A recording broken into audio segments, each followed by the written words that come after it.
Armand here with your forecast for the week of December 17th, 2023. So this week we begin with last week, because last week Mercury went retrograde. That's a little bit of the, the confusions, all the usual caveats apply. On Saturday, the sun was square to Neptune. That's Saturday the 16th. Sun-Neptune square, a little bit unrealistic, a bit of an unrealistic vibe going on there. If projected onto others, you could see them as being a little bit better or worse than you otherwise would. As this is a square, you might just see some circumstance as being better or worse than it otherwise would. This is the December mantra, right? I've been saying that we had the Neptune station, we have Mercury, Neptune. This is the December mantra. It's a murky period of time.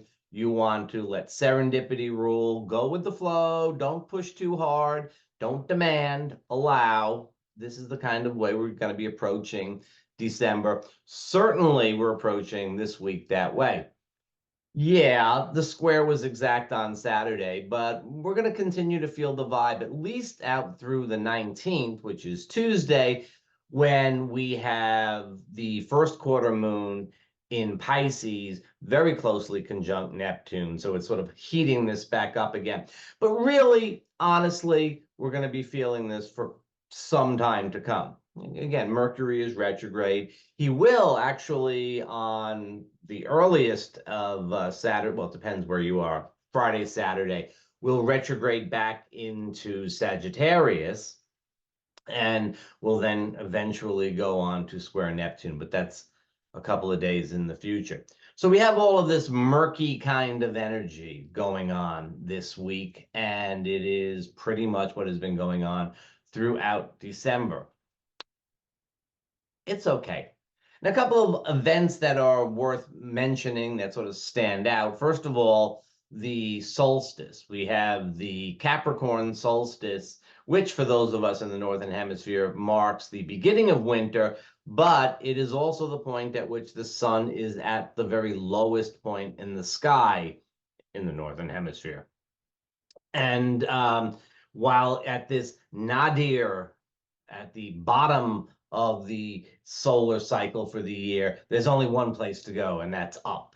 And so that is the beginning of the climb up to the summer solstice. Now, if you're in the Southern Hemisphere, it's the other way around, but you're having summertime, so it doesn't make all that much of a difference to you, I don't suppose. But, the summer solstice is nice, but it's, you already know it's summer. People, with the cell phones, I keep saying it, and they keep going off. As I was saying, the summer solstice, it's a big deal. It's an important event, but you don't feel it quite so much. The winter solstice, it's dark, it's cold, and you're happy to think, okay, it's going to start getting lighter. The sun will continue to grow. And really, if you look at the evening sky, around my latitudes, you'll start to notice the difference relatively quickly. That's because at different latitudes, the earliest sunset doesn't necessarily happen on the solstice. It often happens a couple of weeks before. Here in the New York area, here at the 41st parallel, right around December 6th is the earliest sunset. Anyways, the point is, it's going to get brighter. It's going to get brighter. It's not going to get any darker, at least, right? That's a good thing. That happens on the 21st. If you are in Eastern time, it happens at 10:26 p.m. And so if that would be, 7:26 p.m. Pacific time, and it would be 3:26 a.m. on the 22nd if you're in the UK or Ireland. And the rest of you just figure it out for yourselves, because, I'm going to start getting it wrong if I keep going with this. And there's another thing that is happening this week that is worth our attention, and that is the opposition of Venus to Uranus, which also happens on the 21st and is perhaps maybe the easier thing to see. Remember, things build up in the days beforehand, right? So we have the 21st is right here, but, for this aspect, let's say 18th, 19th, 20th, 21st, right at the peak.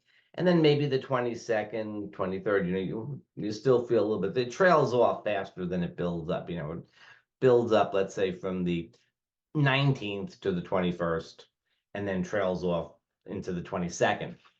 It's like any event, the anticipation, the sense that it's building, and then there's the moment of it, which often goes by in kind of a blur, and then there's a little bit of the honeymoon period of time afterwards, or the hangover, depending upon how things have worked. So let's say that this is all through midweek and coming into approaching the weekend, but certainly very strong through midweek. Venus is in Scorpio, where she's none too happy, the planet of love and relationship. Nothing wrong with Scorpio, nothing wrong with Venus in Scorpio, but the planet of love and relationship likes to be open, and Scorpio is a little bit closed, and so she has a little hard time getting by in there. It's a little bit goth placement for Venus. She likes Libra and Taurus and all of these things. She's not so crazy about Scorpio, but she is opposed to Uranus. Now, Uranus is in her home sign of Taurus, right? So the opposition is an opportunity for Venus to kind of connect with her own home sign. It's the message that better times are on the way, that things are not always going to be quite so heavy as they might feel in the moment. Venus-Uranus oppositions, we tend to want to break routine. We don't want to do the same thing. We don't necessarily want to be with the same people. We want to make changes, right? This is a time for innovating in relationships. So, break out of your patterns. If what is this, comes on Thursday? If Thursday night is pizza night, order Chinese. Not much of a change, but you get the idea. Mix it up a little bit, break routines. This is a great month to break routines. This is a great month to experiment. The Uranus aspects always suggest experiment. This is a great month to experiment because you can't really count on plans to work out as you would expect anyway. So, you might as well experiment, give things a try. Yeah, if you're in a relationship, you might want to try something new. If you're not, you may want to try someone new. It could be a time to sort of break out of some patterns. We have a waxing moon. See what happens. Very frequently, we sort of break type with Uranus-Venus aspects. You're usually attracted to one type of person. Maybe something else would be different. This is only going to be for a couple of days. It's not like it's really affecting your chart for a long time. But, it's a little bit of an opportunity. If relationships are in a little bit of a sticky spot, that could be a little bit of, go over there. I don't want to see you right for the moment. We may need a little bit of freedom from relationships that are feeling a little bit sticky, and a relationship that is really on the cusp of ending. It could happen. If you're in a good place, you probably won't notice anything. But if things are teetering on the brink, push it one way or the other. Push things one way or the other. Are we or are we not? That kind of thing. But Venus also rules other stuff. It's not all about personal relationships. It has a lot to do with aesthetics. It has a lot to do with, entertainment. It has a lot to do with the things that we value.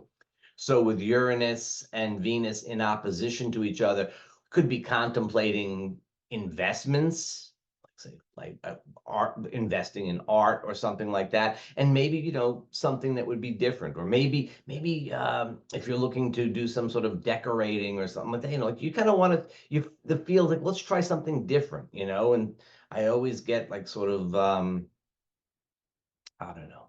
I always go to IKEA for furniture. Maybe this time I'll go to, I don't know, someplace else. You get the idea. Like, let's mix it up a little bit. Let's try something a little bit new.